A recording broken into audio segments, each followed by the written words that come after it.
So the s-CitAD study stands for s-citalopram for the treatment of agitation in dementia, and we're particularly focusing on Alzheimer's disease.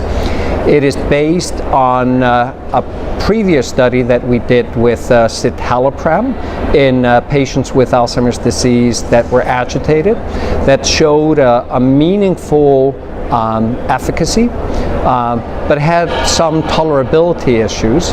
And when we looked at the details of that study, we found that citalopram has two isomers, r-citalopram and s-citalopram, which is the active component.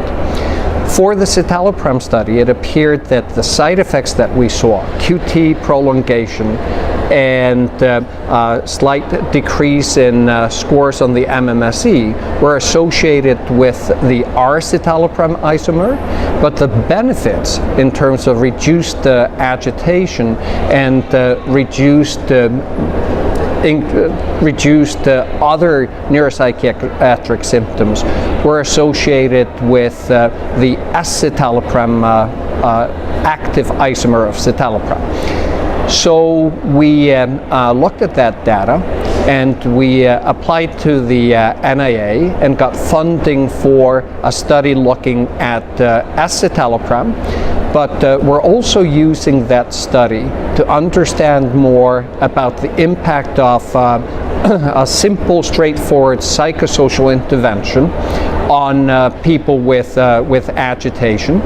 So the s-CitAD study starts with a 3-week lead-in where we do a psychosocial intervention in patients with Alzheimer's disease that have moderate to severe form of agitation according to the International Psychiatric Association agitation in Alzheimer's disease criteria.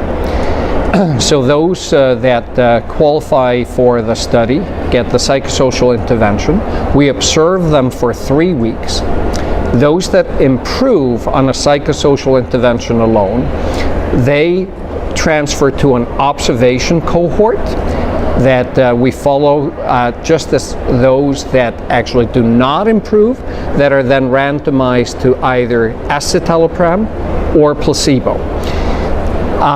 The double-blind phase is 12 weeks, and we compare placebo to 15 milligrams daily of s-citalopram.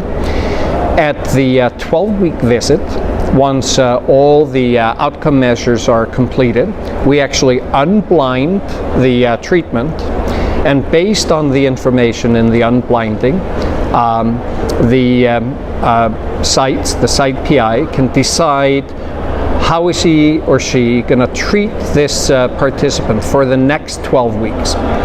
So what we hope to answer here is basically, is s-citalopram beneficial in patients with agitation and Alzheimer's disease? And also, who are the patients that are more likely to respond to s-citalopram versus placebo, and also who are the patients that are going to respond to a non-pharmacological intervention, to the psychosocial intervention?